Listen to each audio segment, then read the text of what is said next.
ఉపాధ్యాయుల గౌరవానికి భంగం కలిగించేలా తెలంగాణ విద్యా కమిషన్ నివేదిక ఉందని తపస్ రాష్ట్ర అధ్యక్షుడు వడ్నాల రాజశేఖర్ అన్నారు.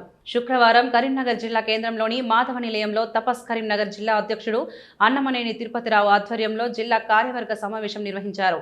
ఈ సమావేశంలో పూర్తి స్థాయి జిల్లా కమిటీని ప్రకటించారు. ఈ సందర్భంగా తపస్ రాష్ట్ర అధ్యక్షుడు వడ్నాల రాజశేఖర్ మాట్లాడుతూ విద్యా కమిషన్ చైర్మన్ సమర్పించిన నివేదికలో టీచర్లకు జీతాలు ఎక్కువగా ఉన్నాయని పతాక శీర్షికగా ప్రచురించడం అత్యంత ఆక్షేపణీయమని అన్నారు. ఇది ఉపాధ్యాయుల గౌరవాన్ని దెబ్బతీసే విధంగా ఉందని పేర్కొన్నారు. విద్యా కమిషన్ ప్రధాన ఉద్దేశం తెలంగాణ రాష్ట్రంలోని విద్యా వ్యవస్థపై సమగ్రంగా అధ్యయనం చేసి పాఠశాలల పరిస్థితులు, విద్యార్థుల అభివృద్ధి, విద్యా ప్రమాణాల పెంపు వంటి అంశాలపై సూచనలు ఇవ్వడమేనని తెలిపారు. విద్యార్థుల అభివృద్ధి, విద్యా ప్రమాణాల పెంపు వంటి అంశాలపై సూచనలు ఇవ్వడమేనని తెలిపారు. ఉపాధ్యాయుల జీతభత్యాల అంశాన్ని ప్రతికూలంగా ప్రస్తావించడం సముచితం కాదన్నారు.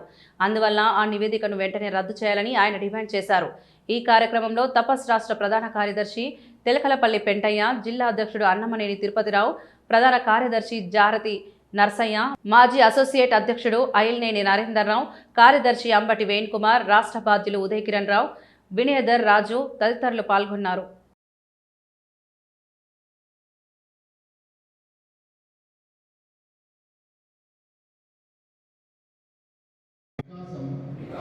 చెందాలని ఆకాంక్షిస్తున్నాను. ఒక విద్యారంగ సేవకునిగా నా దేశ ప్రజలు విద్యా వైజ్ఞానిక సాంస్కృతిక సుసంపన్న విద్యార్థులకు విద్యనందించడంతో పాటు